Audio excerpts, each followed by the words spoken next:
The night was bitter cold, the kind that gnawed at your bones and made each breath sting.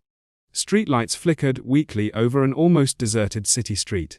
At the corner, near a lonely bus stop, a young man stood, his thin hoodie pulled tightly around him. His shoes were worn, and his eyes carried that dull heaviness of someone who had fought too many battles and lost more than he won. His name was Daniel. Daniel had been laid off from his job at a warehouse 2 months ago. Since then, each day had been a struggle, choosing between food or bus fare, skipping meals so his younger sister back home could eat, filling out applications that seemed to vanish into silence. Tonight, he was heading back from another fruitless interview, his stomach empty, his pride bruised. As the icy wind whipped through the bus stop, Daniel noticed her. A woman, maybe in her late 30s, dressed in professional attire. But her coat was missing. She stood with her arms wrapped around herself, shivering violently.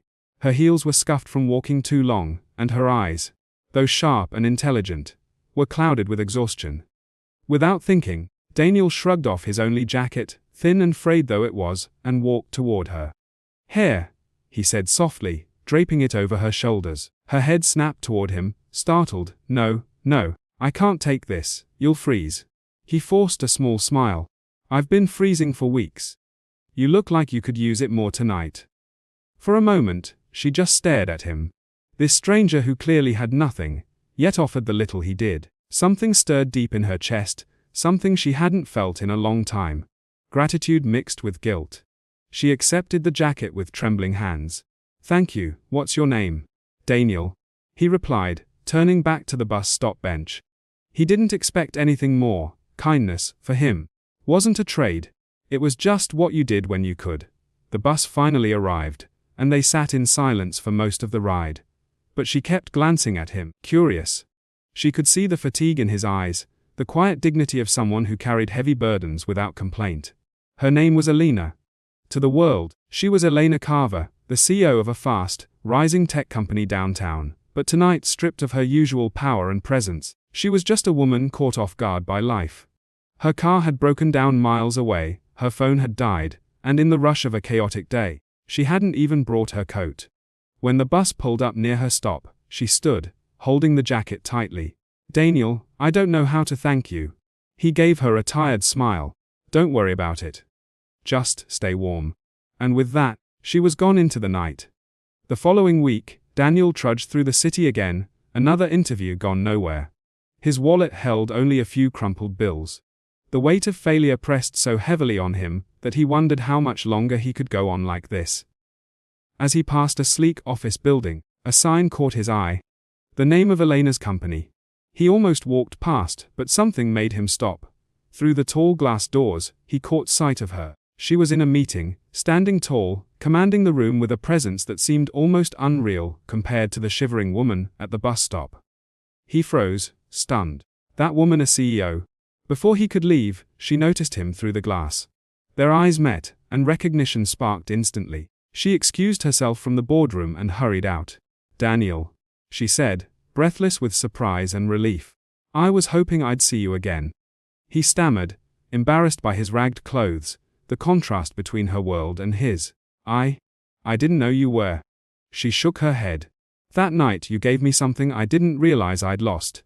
Humanity, genuine kindness. Everyone around me wants something, deals, favors, opportunities. But you gave without expecting anything." Daniel looked down, his voice low. "It was just a jacket." "No," she said firmly. "It wasn't just a jacket. It was hope."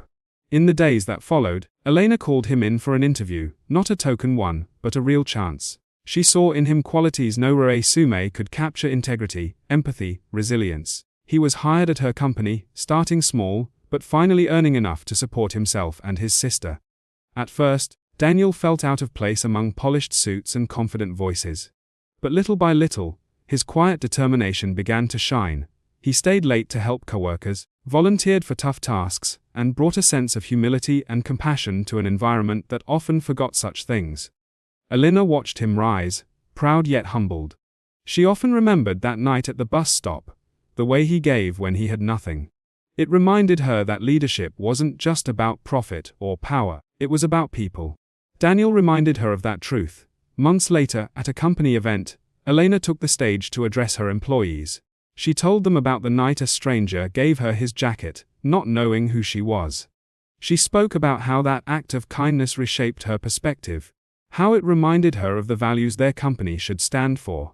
Then she called Daniel up, in front of hundreds of employees, and told his story. The room erupted in applause. Daniel stood there, overwhelmed, tears burning his eyes. He wasn't used to being seen, being valued. But in that moment, he realized something profound. Sometimes the smallest act of kindness could ripple out further than you ever imagined. And so, a man who once felt invisible became a symbol of compassion within a company that touched thousands of lives. And a woman who once thought success was measured in numbers rediscovered that true wealth was in humanity. Because sometimes, offering your jacket isn't just about keeping someone warm. It's about reminding the world that kindness, no matter how small, has the power to change everything. And for those who listened to their story, the message lingered long after the words faded. Even in your hardest moments, when you feel you have nothing left to give, your kindness might be the very thing that saves someone. Not just for a night, but for a lifetime.